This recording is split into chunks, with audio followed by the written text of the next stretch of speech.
Día Mundial del Reencuentro. Mi nombre es Rubí Figueroa. Antes de llegar a la Iglesia Universal, yo sufría con depresión, insomnio, deseos de suicidio y también vicios como alcohol y usaba marihuana. Yo busqué en muchos lugares, como en brujos, algunas veces visitaba iglesias, pero nada dio resultado. Yo teniendo problemas con las drogas y el alcohol, los excesos, tuve problemas en la vida sentimental, cosas que no podía resolver yo misma. Así también me drogaba para poder dormir, porque lo único que me hacía dormir era la marihuana. Yo sufrí toda la vida con esos problemas desde muy niña, depresión, el insomnio, desde que era yo muy chica, de unos 7, 8 años. Yo conocí la Iglesia Universal a través de una bruja. Una vez yo llegué muy golpeada con ella y ella me dijo que ya no podía ayudarme, que me iba a llevar a un lugar donde me podrían ayudar. Y así yo llegué a la Iglesia Universal.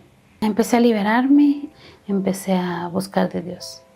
Pues siempre yo caía por la vida sentimental. Entonces volvió un muchacho y ahí fue donde yo me decidí alejar de la Iglesia Universal. Cuando yo decidí apartarme de la iglesia, fue que yo volví a caer en los vicios, en la depresión, en el insomnio, los deseos de suicidio, y cada vez eran mayor aún. Cuando yo tuve esos momentos de tribulación, yo recordaba cuando yo venía a la iglesia que yo me había liberado, que yo estaba bien, que ya no me sentía mal, que no tenía depresión, y también recordaba versículos de la Biblia. Estaba drogándome y miré que una sombra negra venía sobre mí. Entonces yo tuve mucho miedo de morir ese día.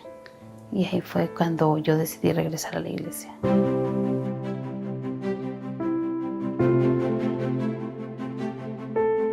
Al regresar, pues tuve paz, me sentí bien, y otra vez volví a ser liberada. Cuando yo decidí regresar a la iglesia, yo tuve que pasar otra vez por el proceso de liberación.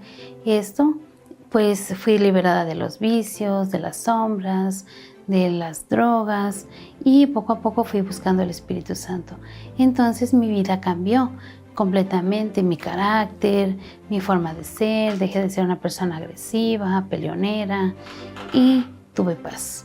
Yo empecé a venir los días domingos, a ponerme firme, a conocer más a Dios, a realmente tener un compromiso con Dios el día domingo.